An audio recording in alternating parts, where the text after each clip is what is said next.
Hello, sir. Hello. Give a couple How are you? people to get on. I'm in a lot Okay. I'm sorry. I'm in a lot of pain. Why? The top of my foot is just wrecked.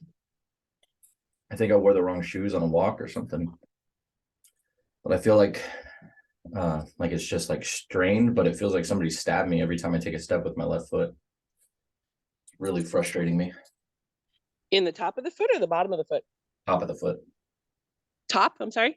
Top, yeah. Huh. Do you have a lacrosse ball? There you go. Roll out the arch. Yeah. That's what Sophie told me to do. Yeah. She has pain often. I don't. But I think it's the shoes. I think I need to get new shoes. They could just be worn out too. That's what I mean. I think my shoes are worn. Mm-hmm. I don't think I've bought a new pair of shoes except for the Chucks that Sophie bought me in 6 years, 7 years. Okay. Yeah, it might be time for some new shoes. Yeah. Or boots. Like at least just change the shoe up. Yeah, I have boots, but I was trying to get through the 45-minute walk to support before this call. And it was kind of a last minute thing because we were looking at the day and I wanted to be there for her, because I'm starting Monday for the 75 hard. Right. But if I didn't do it, right, she won't. Yeah. Well, she will, but it's just one of those things where we decided we wanted to make the priority that we walk together so that we have time together. And then today it was like day job, one-on-one, walk, this, you and me, and then gym, and then so we just had to plug it in as soon as possible. And so I just grabbed shoes to get out the door real fast. And I grabbed the wrong fucking ones. I need to plan it a little bit better so that I can lace up good shoes.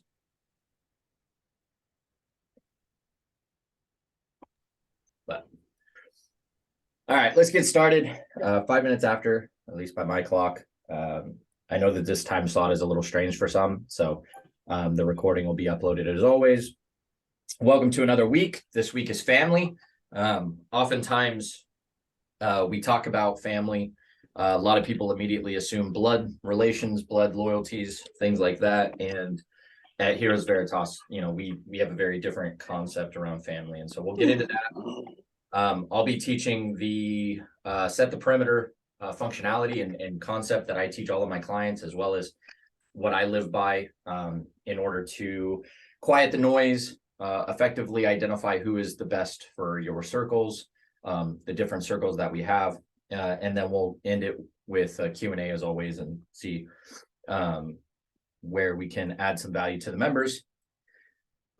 Before we get started,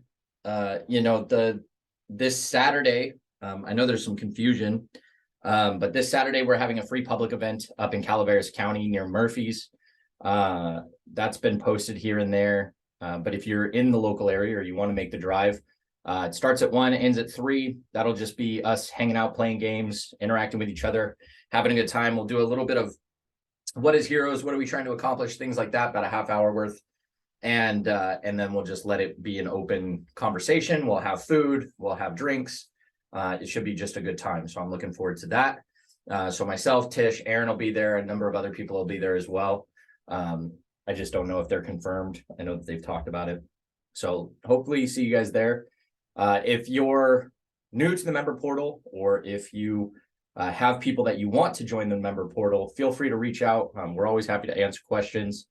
We've had a lot of conversations recently around how do we bring more value to the member portal. And so we're looking to expand on that as well. And then just a reminder, registration is open for Sovereign Summit, which is this June. I believe it's the 22nd in Dallas. That'll be a 3-day truncated event where we try and give you all the tools, tactics, and mindset to start living a sovereign and complete and fulfilling life. So we hope to see you all there. This will be the last public version of the Sovereign Summit. After that, it'll be members only. So if you have anybody that isn't a member that you think would benefit from a 3-day kind of swift kick in the ass to get the life back on track, highly recommend getting them involved or get them in the portal because we do very much the same thing, just slower. So that being said, if you do have any questions, concerns, want to know more of the kind of details around Sovereign Summit or this weekend, just feel free to reach out. We're going to do more public events moving forward throughout the year, at least one a month we're trying to target. We've talked about this a lot in the past, doing one a month, but we always run into some scheduling conflicts, or, we're building the portal, so our time is put there. But now that the portal's up and running and working, the monthly meetups and live events and public events should be rolling through 2023. All right, with the admin stuff out of the way, and I apologize, I mentioned it earlier, I'm in a little bit of pain, so like every once in a while you'll see me adjust my weight. The top of my foot's in a lot of pain, so I'm going to try to get through this without being too distracted. But I have an infographic to share with you guys at some point as well. So let's get into this.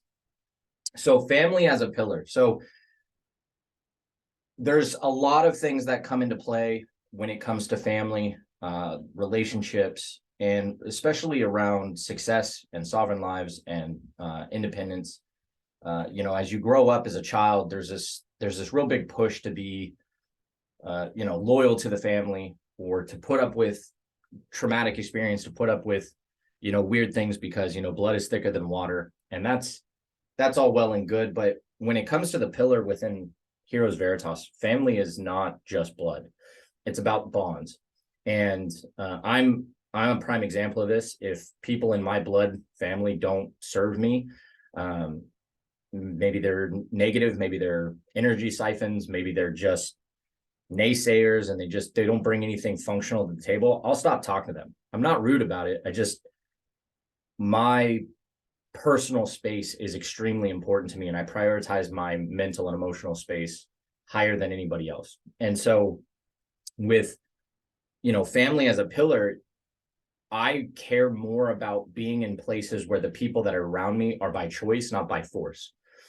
And so that creates a very difficult play for a lot of people, because they feel obligated to family. I'm one to experience drug addiction, alcoholism, the gambit within my family. And so in that space, there's a lot of victim mindset that occurs, and I don't believe in that. And so there's a lot of friction between me and my blood family, certain members of my blood family as a result. And I try not to be rude about it, but I'm also very honest, and if you're going to bring up the topic, I'm going to address it, and then it creates conflict. So to avoid that conflict, I merely only go to rooms and spend time with people with boundaries. And I'll talk about how to set those boundaries effectively here in a little bit. But beyond that, all of your relationships is family. Within Heroes Veritas, we roll every type of relationship. It could be a business partnership, it could be a friend, platonic relationship, it could be a romantic relationship, it could be family. Those interactions, those deep relationships, by nature, humans are hardwired anthropologically, biologically, for communal systems. Our chemical makeup in our bodies respond to hugs and love and support and things like that. And so we're only as functional 9 times out of 10 as the people we have around us, because of those systems. And what we've seen a lot in recent years, especially in society, especially in the era of victimhood, and the era of you can't tell me what to do, I live my own way, I don't have any, I don't need to prove myself to anybody. The reality is that puts us in a negative space of, I don't have to explain myself, and therefore we ostracize ourselves as a result. Now, I'm very much, if you're outside of my space, I don't have to explain myself to you, because you don't matter. You don't warrant my explanation. But if you're in my space, and my team will attest to this, I often look for feedback. I often am looking to make sure that I'm on the same page with them, because I respect them and I hold them to a high ideal, and they're my people. And so what we're seeing is depression go up, we're seeing suicides go up, we're seeing self-worth go down.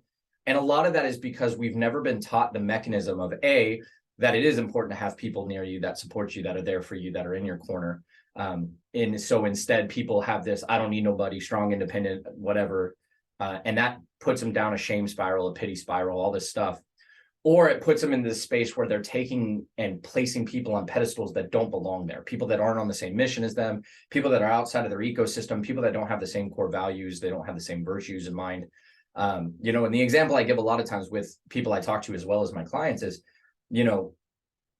it's hard to see eye to eye with a cannibal when you're not a cannibal. And I use the cannibalism thing because it's an extreme example. It makes people kind of shock and awe. But that's the reality, right? Like, I'm not going to see and find common ground with a cannibal who puts me on the menu.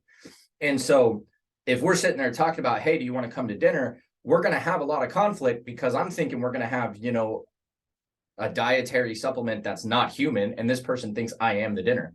We're going to have some conflict there. And if we don't have the ability, whether from, you know, false virtue of empathy or, you know, wanting to be included or whatever the case is, if we don't have the mechanisms to know when that environment is not healthy and serving you, then we're going to end up spinning our wheels a lot. We're going to end up getting very frustrated. We're going to end up feeling very down. We're going to feel invalidated. We're going to feel deflated. We're going to often spend our time wasting energy on people that don't deserve that energy. And so the family pillar gets into those conversations of like, okay, and here is Veritas, how do we develop those partnerships? How do we deepen those relationships, whether they're romantic, platonic, business, etc. And on the flip side of that, if it's not possible to be deepened, how do we identify when it needs to be separated? How do we set the framework to move ourselves out of it? How do we develop ourselves in a space where we're no longer feeling the drive and the pull towards people who don't serve us? And so that's also included in the family pillar. And then in the romantic side too, you know, being in a romantic relationship is no easy feat for anybody. I struggle with this often. I've often talked about this being probably one of my biggest hurdles for myself, because I'm very ego driven in some regards, but I'm also very clear cut on this is the way I want things done. And this is the way I expect my house to run. And so that creates tension for my partner. And I understand that. And so the space of family is where you can ask those questions and engage with those systems and say, okay, how do you healthily set those boundaries with that person? How do you healthily set expectations and grow together and develop yourselves together?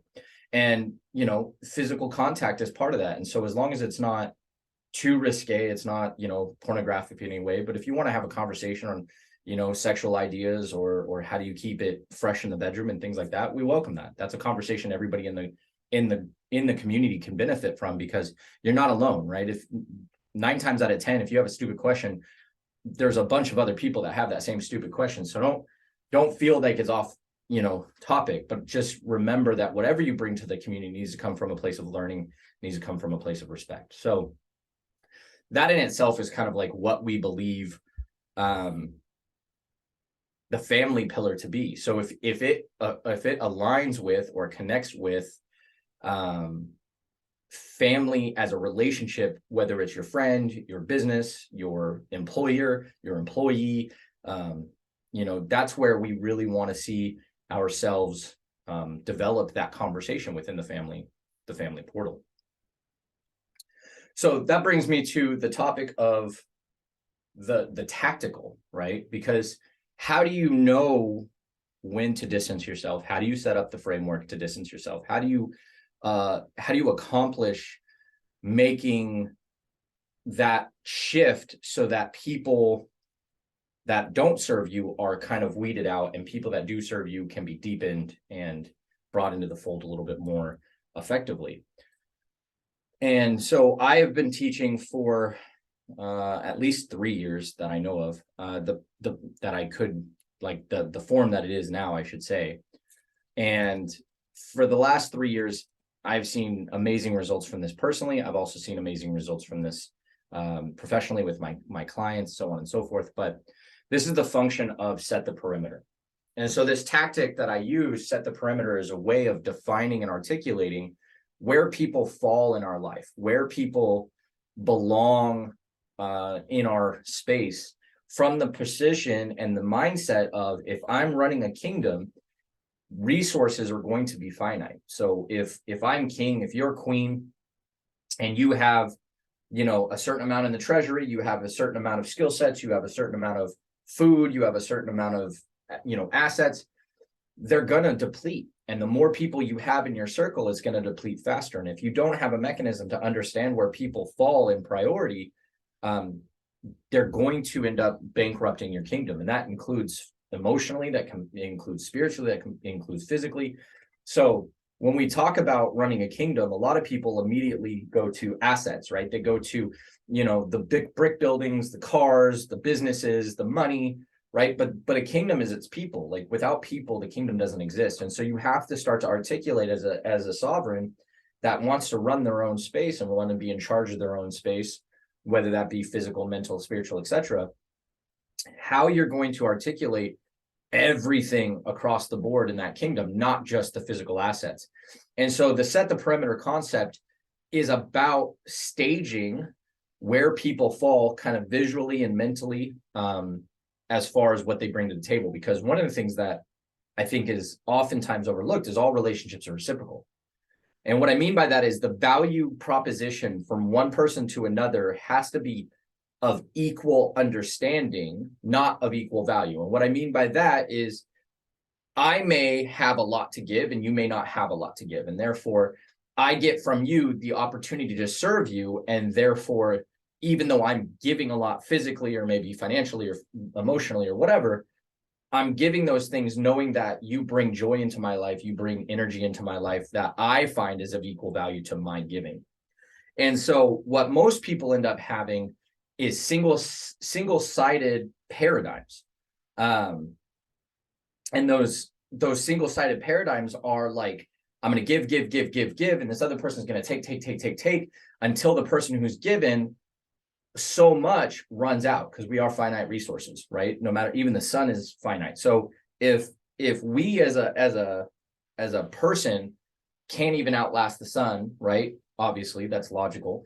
Then why are we willing to just give and I get nothing in return? That doesn't make any sense. We're just self-deprecating at that point. And so setting the perimeter allows us to say, okay, these are my inner circles, and I'll show an infographic here. And in that inner circle, these are my highest priority. And then just outside of that is my outer circle. And that's my medium priority. When things are going well, they're brought into the fold. But when things hit the fan and I'm running out of energy, I'm running out of resources, there's war at our front gate, they're going to kind of be based on what they really bring to the table. And they'll be challenged to develop that resource, right? And then you have the outer perimeter, which is they don't even exist. They don't matter. These are your haters. These are your, people that don't support you. These are your people that don't really care about you at all, but are just taking from you.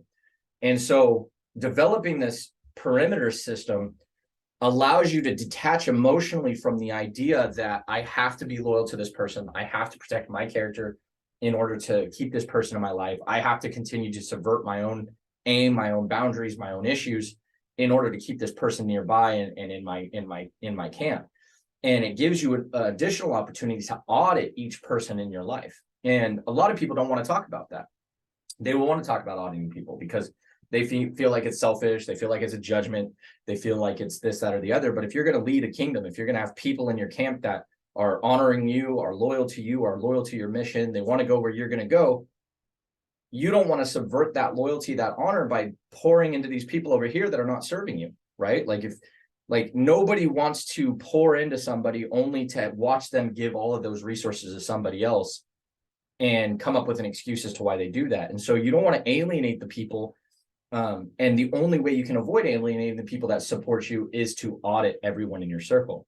Now, the only people that this is going to piss off is people that are energy vampires, people that don't like you, people that are narcissists, people that really only care about taking from you. Those are the ones that it's going to upset. And to be honest, that's a great indicator of they should be pushed out of the perimeter, because their entire interaction with you is completely egocentric. It's completely selfish, and they don't really care about you as a person. And so the people that actually want to be there and want to honor you, they're going to invite that audit, because they're going to, and you don't have to tell them, hey, I'm auditing you for my circle and blah, blah, blah, blah. But at the same time, if there's an opportunity for them to serve you and you offer that opportunity, they're going to revel in that opportunity, not balk at it. Like, I don't understand why you need my help to move. It's like, all right, well, maybe you don't need my time then, because I asked you a favor and you just blew me off. And I'm not saying there aren't opportunities where they're like, dude, I really want to help, but I'm just really busy. That's different. I'm talking about people that make you feel bad for asking for your boundaries to be held or asking for their support or whatever. They start to blame you and shift accountability and start saying all this stuff. And I've had that in my own personal life. And for a long time, I didn't have this system of audit. I didn't really understand the mechanism. And so it was through trial and error that I developed this system, because I ended up with a lot of snakes in my grass eating up all my energy. And I ended up alienating a lot of people that really did believe in me and wanted to see me win and all this stuff. And so as we talk about family as a pillar, I really felt like this is a foundational concept that we need as an organization, as an ecosystem, in order to move forward effectively. And so sharing my screen as soon as I can find it. I know I had it open. Let's see. Preview, yeah. Oh, that's right, because I didn't actually open it. So I'm going to show this.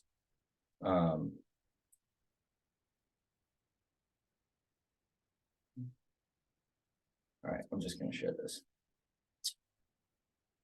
All right, so can you see my screen? If Tish or Matt can give me a thumbs up that you can see my screen.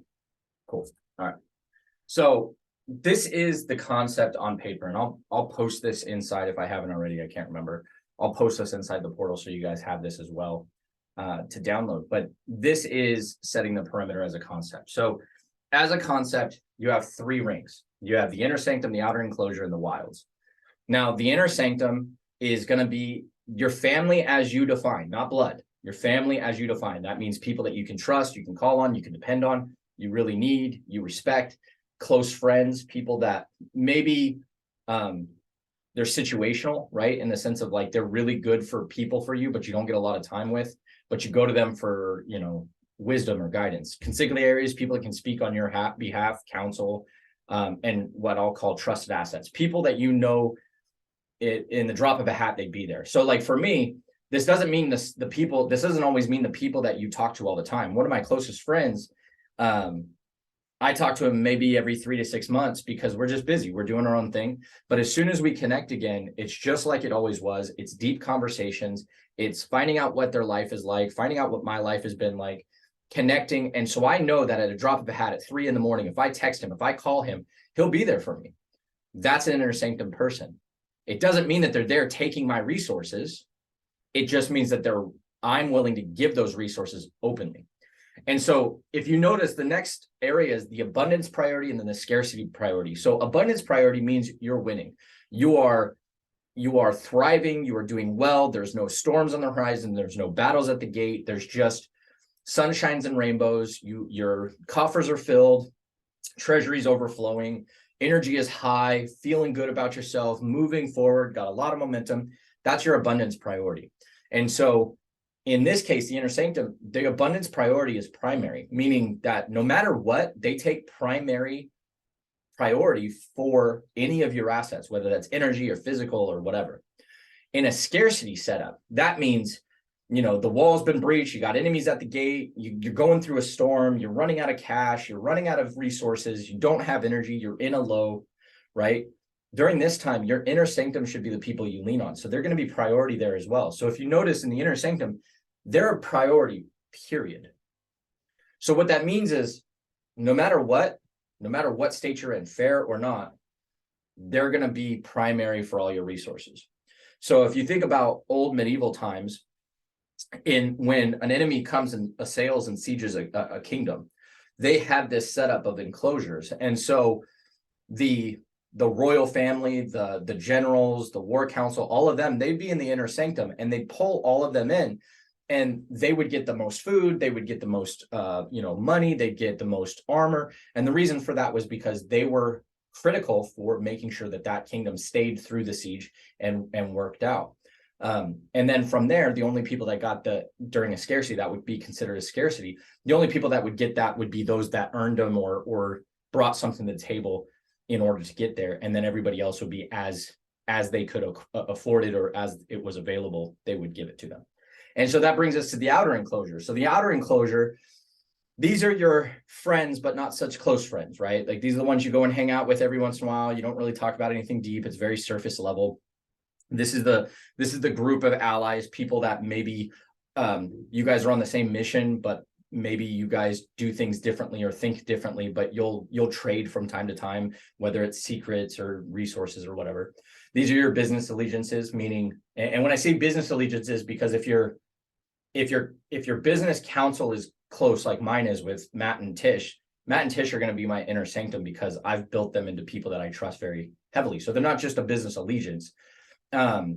It's not just for the business. We're also friends and family in that regard. So in the outer enclosure, this is going to be people that you do business with, but it might be transactional. You might be trading for goods or services or a one-time thing, and you trust them to do that to the degree of the value that you pay them or that you bring to the table or whatever your agreed upon interaction is.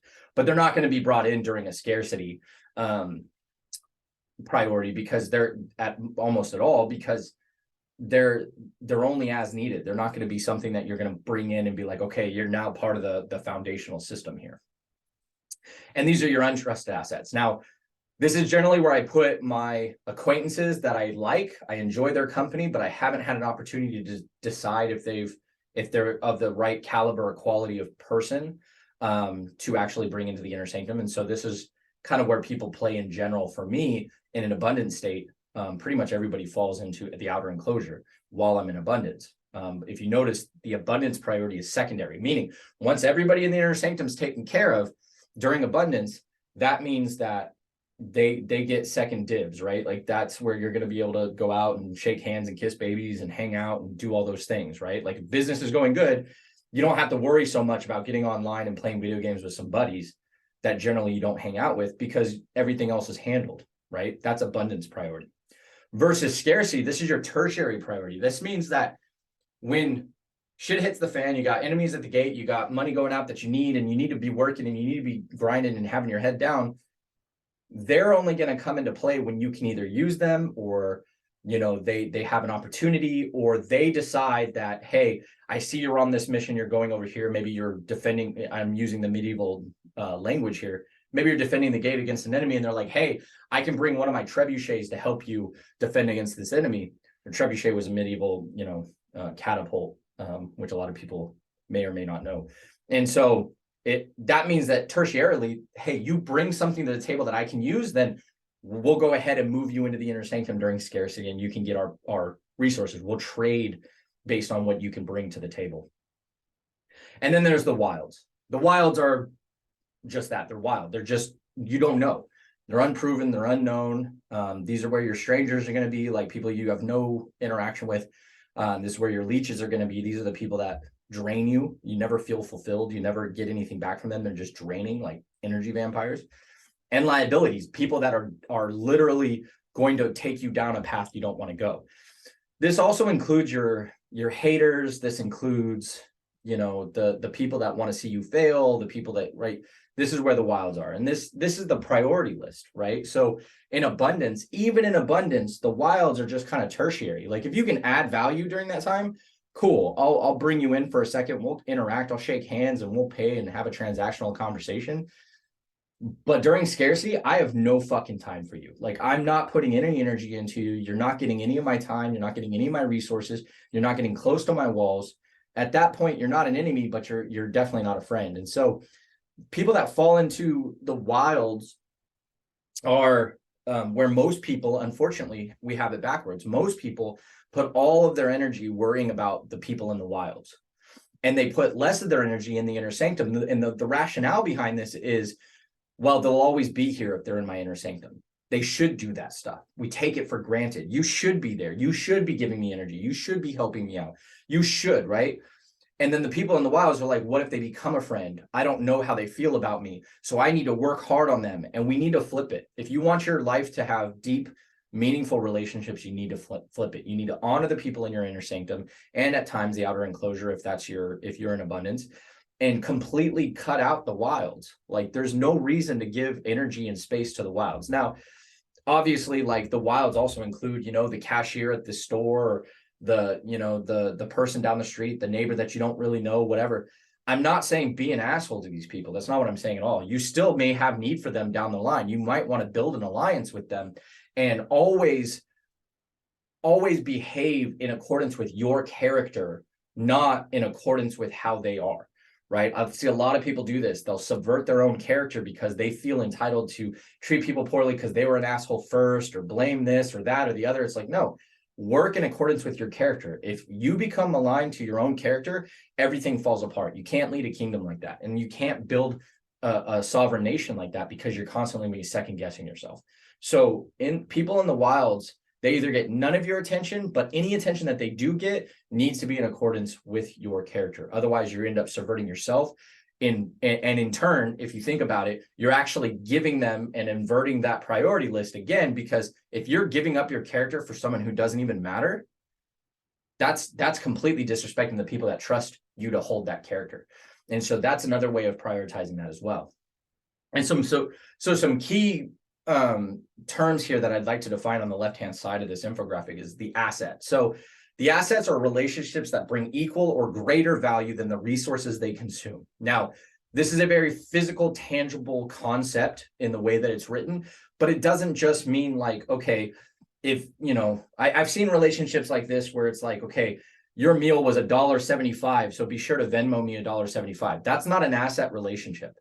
That's a scarcity relationship, right? Because like for a strong relationship, an asset relationship, it isn't going to be monetarily. If I pay for $1.75 cup of coffee for you, it'll all work out on the back end if you're in my inner sanctum, because the value you're bringing is not $1.75 value. The value you're bringing is I'm paying $1.75 for your company, for your time, for the experience, for the wisdom, for the knowledge, like the laughs.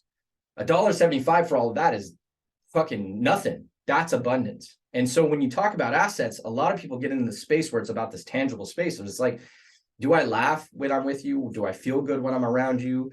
Do I get knowledge and wisdom from you? Do I get new perspectives from you? Those things are much higher value to a proper inner sanctum than whether or not they brought you $5 or $20 or helped pay for the camping trip or whatever the thing that's going on. Like it all works out in the end because you guys are trading value on more than just a single plane of monetary. Now, a liability are relationships that bring less value than the resources that they consume. So what that means is these are your energy vampires. Liabilities are people that are going to cost you money. Like say they go to jail and you have to post bail and then they skip bail and then you end up having to pay a bunch of money. Like those are liabilities. People that are drug addicts, alcoholics. It's not their fault, right? Like a lot of people say that it's not their fault. It's a disease. Fine, I can give you that. But that doesn't change the fact that you're willing to steal from me my time, my energy, my emotional safety, my money. So I need to hold you out here. And a lot of addicts will tell you that a lot of addicts that have become clean will tell you that it was when people pushed them out to that border that they realized that they had to change, because they always had that wiggle room to be connected with that person. They would always give them the way out. And when that person said no more, that's when they were like, oh shit, I need to change. And so liabilities are where most people put most of their energy unfairly. And because liabilities oftentimes don't have a lot of self-awareness, liabilities oftentimes are very selfish and self-centered. They don't really realize that they're dragging you down with them. They just see somebody who's a life preserver for them while they're drowning. And so sometimes we have to have that tough love with our liabilities. I'm very experienced with this because my family is filled with a lot of liabilities for me. They might not be liabilities for where they're going or where they want to be or their path in life. That's their choice. But for me, they leave me drained. They leave me emotionally exhausted. They challenge, my character, even though they have no reason to. They spend a lot of time trying to take money from me and things like that. And so when those individuals get around me, I'm very reserved. They don't get laughs out of me. They don't get big, huge demonstrative conversations from me. And the reason is because I know that if I give them an inch, they'll take a mile. Those are what liabilities are. And so you have to become very cognizant and aware of who is an asset to me in my life and who is a liability, and what kind of distance can I create that will still serve me to uphold my character, but also protect my inner sanctum so that I'm not draining myself for that liability. Abundance is a state of excess in time, energy, and resources. Okay, I mentioned it a little bit earlier.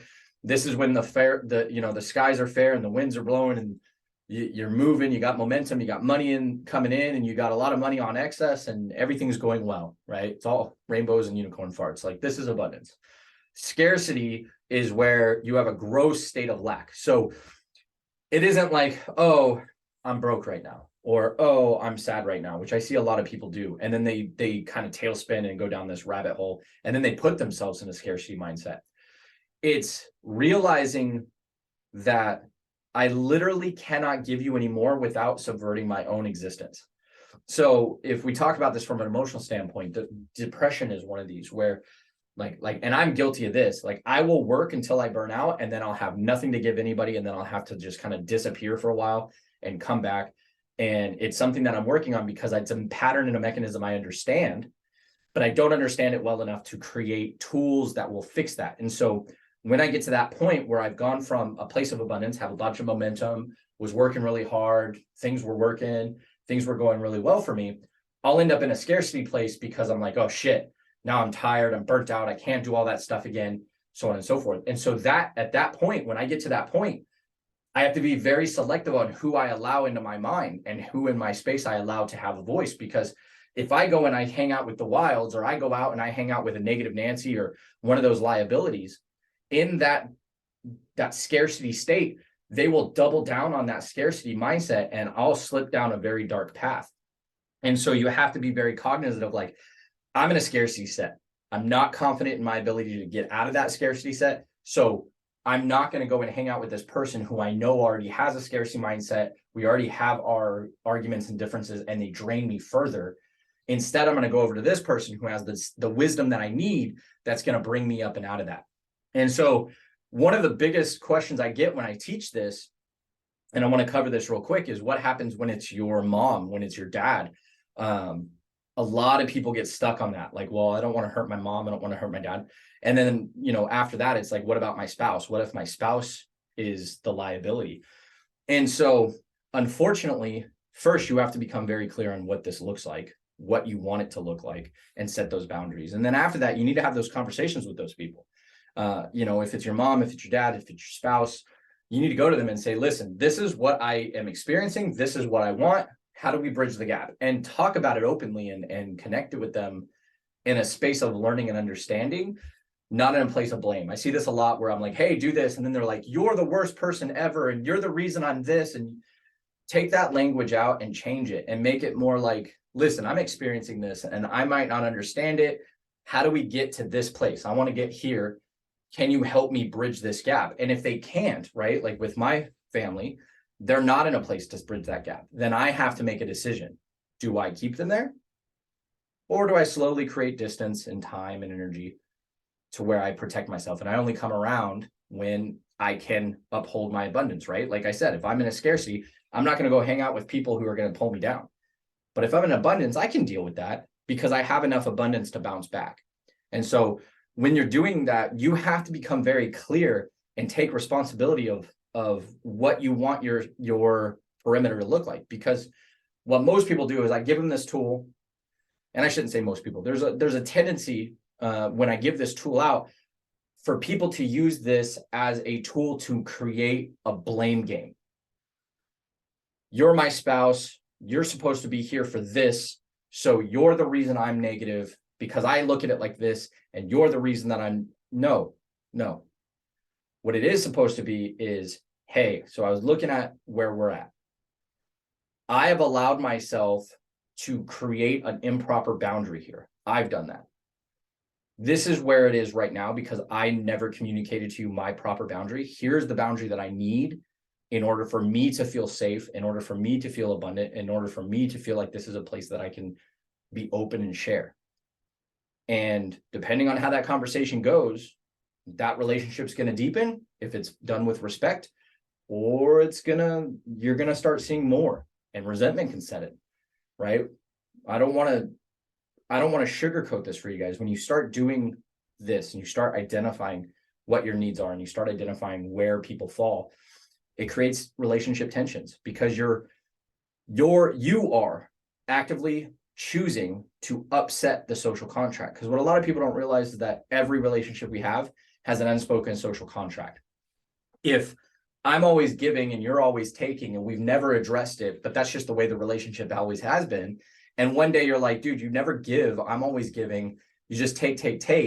They're going to feel blindsided because they're like, that's just the way it's always been. Like, whoa, man, like I didn't know it was a problem. So this space is really important to own the language for yourself to be responsible for setting the perimeter. It is not for you to use as a tool to go and attack or blame the assets and liabilities in your life, the people in your life. It is just a tool to get you to identify and audit. Once you audit that, then you need to take responsibility and say, this is where I want to go. Are you on board or not? And then you guys have a dialogue, whoever that is, about what that looks like, right? Can you stop judging me? No, then I will let you know that because you know that you can't stop judging me, I'm just going to slowly not hang out with you as much. I don't have enough time for you now. If you want more time with me, the answer is stop judging me. I still love you very much, but this isn't going to work for me because I want to take it to this other place and you don't want to go there. So that language has to be a place of you owning it, not you deflecting to them and using it to blame them. And so with that being said, I'm going to go ahead and stop sharing my screen. I know I got a couple questions over here that I want to answer. I want to give the last 15 minutes to questions. So just give me a second while I pull this up. So how do you correlate boundaries with a business coworker? Boundaries with so it depends on what you mean by correlate a boundary with a business coworker. Obviously, when it comes to business, there are other dichotomies at play, right? When it comes to maybe not your business, right? If you're a leader in a business, it's a little bit different because you are setting those boundaries for your employees. However, if you're, say, an internal employee under a company, maybe you're just another peon in the hat, this is really going to be difficult for you, but you still have to make sure that that audit is spoken. And so I did this really poorly at the beginning of my career as an employee because I was fresh out of the Marine Corps and I didn't realize how people interacted in the civilian world anymore. And shit talking and joking and pranks and things like that, those were how people connected. And I don't like those things. I've never liked those things since I was a kid. I think that they're, I don't know, I just find them disrespectful for me. Now, how I should have handled the situation is gone to these individuals and said, listen, I get it. You guys think it's funny. I don't like it. I don't enjoy it. I'm just going to communicate to you. If you continue down that path, I'm just going to distance myself from you. It'll be a purely work conversation. Instead, what I did was, dude, if you keep this up, I'm going to slap the shit out of you. Not a good response in a corporate environment, I can tell you. And a lot of conversations had to be had. So yes, there are some political things and some what's the word I'm looking for here? There's some minutia that you have to address within the culture of your company when engaging with a boundary with your coworker. But you should never not speak the boundary. And I see a lot of people do this where they won't set a boundary because they don't want to rock the boat. They want to be the guy that's kind of odd man out. And the reality is it makes it an unhealthy workspace for you if you do that. It makes it to where you're very timid about being at work. You're never going to be authentic. You're never going to want to go to work. And over time, you're going to resent your job. And so always speak with respect and take responsibility. Like, hey, I know this is my thing, but I'd really appreciate it if you just could help me out and keep me out of the pranks or whatever. And then it's on them to deal with it, right? It's on them to decide whether or not they're going to deal with that appropriately and respect those boundaries, or they're not. And if they continue to breach those boundaries, there are systems in play, right? Like, I'm not one to go to HR. I think adults should be able to handle their own stuff together and communicate effectively as adults. But I also realize that not everybody have been taught those skills and understand how to do those things. And so if your company has a proper HR department that's willing to listen to you and hear you out and make adjustments, and you feel that that's necessary, maybe you've tried those things, that's also a route you can take. If you have great leaders, working with your leaders instead of HR is also another option you can take. And then there was a follow-up question in regards to what about a boss that doesn't care about boundaries. Bosses are a little bit more difficult because you're not on the same even playing field. And so I've also experienced this. I had a really bad boss. I was threatened I was going to get sued because this person really just didn't like me. They thought I was after their job, but I was just doing my technical job very, very well, and it made them insecure and all this stuff. And so I asked for certain boundaries. I didn't want to work on call. It wasn't in my job description, all these things, and they kept going above and beyond to make my life very miserable. And this lasted about 1.5 years, and that was on me. It shouldn't have lasted that long. I didn't appropriately fix the situation, but ultimately I just had to go find a new boss. Now I work for a large company, and so it was easy for me to move into another role under another leader, and that was fine. But as scary as it may be, you have to look at it from a place of, if it doesn't get fixed and you're at a place where you're in the negative, Is it scarier to stay there and end up in a place where you hate your job or hate yourself as a result of this person being disrespectful and rude and you know, in some cases verbally abusive, physically abusive, etc., than it is to go and find a new job and start anew. And I would argue that the thought of starting something new is a lot scarier than the action. Once you decide to jump, it becomes very, very easy. And you'll find that this weight is lifted, because simultaneously what happens when you start looking for a new job is you put it in your mind, I'm not going to be here for this person to torture anymore. And therefore, I don't care if this person treats me like dirt. I'm not going to give them the time of day. So I'm just going to continue doing what I need to do, keep my head down while I get out and look forward to this outside place. And then you also have this relief of like excitement, because you're like something new, something adventurous. So if it's a boss, it's a little bit different. You can still do HR. You can still go to their boss, depending on how your structure is set up, if that's available to you. But yeah, boundaries still need to be set, even in corporate life, right? And the reality is some people have got it in their mind that being part of a corporate environment means that they own you. And that's just not the case. And you need to remind them of that. You are there to earn a paycheck. That paycheck is the extent of their ownership, and it is a voluntary system of value. You said, I will do X job for Y money, and that's the extent of their control. Now they can threaten, hey, we will dock your pay, we'll take your pay away. And you're like, okay, well then I'll quit. So boundaries are extremely critical, especially in a corporate environment, even though they are a little bit more difficult to navigate at times, because they do cause a little bit more heartburn. It's your livelihood, income. There's a lot of fear. You know, even, and I'm going to take this on a tangent, we have to realize that the corporate environment has been brainwashed into us as a control mechanism equal to or similar to our parents. What I mean by that is you as you grow up, you're placed in school. Everything from break times to ringing bells to you know, power structure hierarchies within the public school system and oftentimes the private school system is built to make you a great employee. Follow the rules, show up on time, wake up early, take your breaks when I'm telling you to take your breaks, stay in line, don't talk when you don't want to, when you're not supposed to be talking. It is literally built to make you a follower of these rules. It's meant to encapsulate you in a space of obedience. And so when you become 18 and over and you start getting into the workplace and you want to set yourself apart and you want to live in your authenticity, where most people fall is they've never learned how to assert themselves. And so they continue that process in school and, oh, I better not say anything. It's the teacher, it's the boss, it's this or that or whatever. And so what that ends up generally doing is it keeps people under a thumb that they made up, right? Granted, they had help making it up, but once you get into the workplace, you have a lot more power than you think you do. And so you need to start thinking about it from a relative place of like, I'm the employee. My paycheck is what I agreed to get for agreed upon work. If you start doing things outside of the scope of that work, then we need to renegotiate my paycheck. Because, like, for instance, if I'm making $50,000 a year to do 8 hours a week, or say 5 days a week, 8 hours a day, so 40-hour week, I'm getting 50 grand to do 40-hour week. But then all of a sudden, 6 months into that, I'm working 12, 15, 20 hours a day because you want on call and you have high priority stuff and you have blah, blah, blah. Well, that's no longer worth $50,000 because every minute, every hour is a value for me.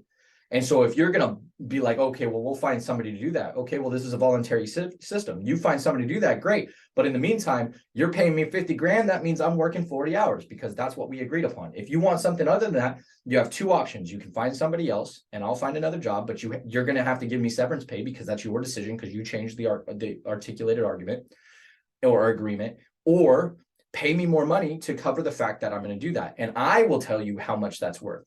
Right? You don't get to tell me how much that is worth because my time is valuable to me. Now, I may not be worth that, right? I can't walk into a business and be like, you're going to pay me $1 million a year because I'm worth it. It doesn't work that way. But if it's realistic and it's logical and they can afford it, being able to assert your value system in a logical, conclusive way generally works out really well for you. Quick story. When I started with my company, I was underpaid and everybody in my unit was underpaid. The difference was that in like the first month, I went to my boss and I said, I want this much money and I want 5 years. In 5 years, this is how much money I'm going to make. And if you can't make sure that I make that in 5 years, then just so you know, my skill set is walking out the door. I just want you aware of that. You don't have to do anything with it. I'm just letting you know that's where I'm going. If you want to align us together, great. But otherwise, I'm going to leave the company. What that did is my boss, being a great leader at the time, looked at me and goes, okay, I can't guarantee that, obviously. I said, that's fine. And I'll do the work. But what does that look like? Like, how fast can we do that? What kind of things do we have available to us? And we built a plan. And I hit that threshold in 2 years, not in 5. And the reason for that was because I was very assertive about this is what I expect to make. I had all the data to support it, all the logic to support it. And I set that boundary. And I said, if you can't meet this, I'm not blaming you. It's not your fault, but I will find somebody that will meet this. So if you want to keep me, you have to figure out what that looks like. And so a lot of people won't say that because they're like, well, if I ask for a raise and I don't get it, they'll fire me. Well, no, not generally. You can ask for a raise anytime you want. You just won't get it. But if you come with assertive knowledge, data that supports it, generally you'll get pretty good. But this unique thing happens when you assert that you want a certain number, they'll see you differently. And they'll start to challenge you differently. And then if you deliver, they'll start to go, oh, okay, maybe he is worth that. Or maybe we can't lose him because now you've line itemed all the data, right? That's how to get through corporate boundaries and pay and all that other stuff. So I know there was a little bit of a tangent, but all right. So before we end the call, are there any other questions? I don't see any in the chat.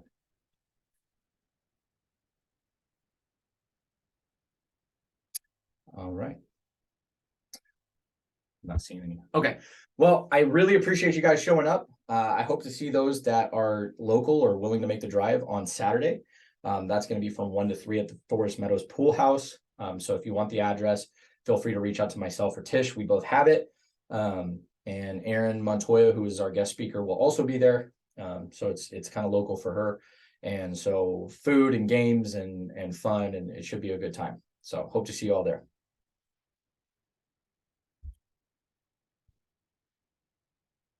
Thanks, everyone. Thank you. Bye.